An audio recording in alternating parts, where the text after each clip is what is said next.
Trump's big, beautiful bill. Finally read it, let's talk about it. First, it extended the Tax Cuts and Jobs Act, which avoided a 22% price hike, equivalent to $1,700 on the average American family.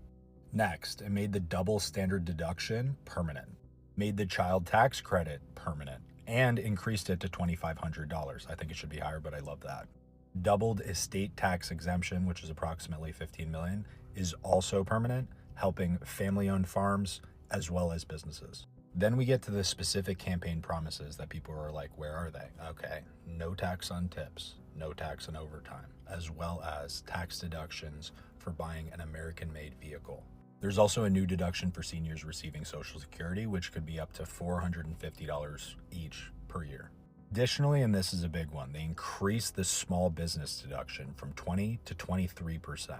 This is going to be a huge economic boom for entrepreneurs, small business owners. Now for businesses, they can fully deduct the cost of equipment to build factories in the US.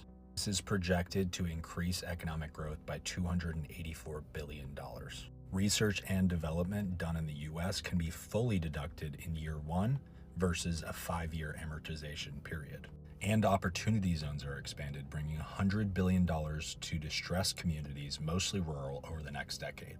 You can also give your kids $1,000 tax-free before they're 18 to go into the stock market that can be withdrawn tax-free for education, starting a business, or buying your first home.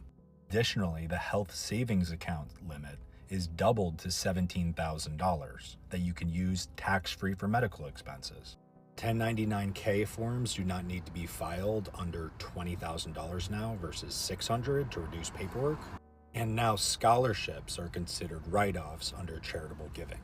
The impact of this is 5.2% to GDP over 4 years, 3.5% long-term. Council of Economic Advisors, and I love this part, expects the average American family to have $13,000 more in take-home pay, as well as $11,600 in increased wages for the average worker.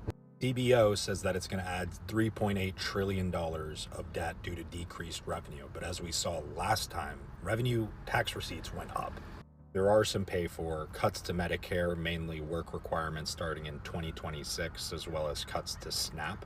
$500 billion of Biden-era green energy tax cuts are taken away. There's also increased taxes on universities up to 21%, basically a corporation. And then, of course, there are the hundreds of billions of dollars from tariffs. Depends on how much you think are going to stay on, but safely, hundreds of billions of dollars. So wait and see, right? Biden left us with a $1.8 trillion deficit.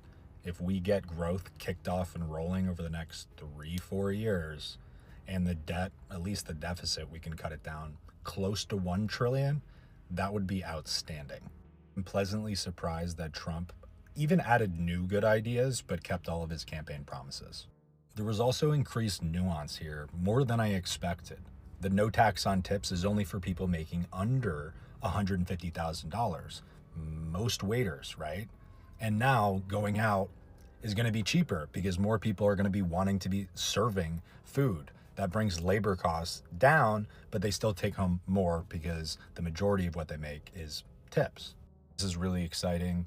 I think people really drastically underestimate when you can write off R&D as well as building a factory in year one, how much money that's going to bring in investment into this country.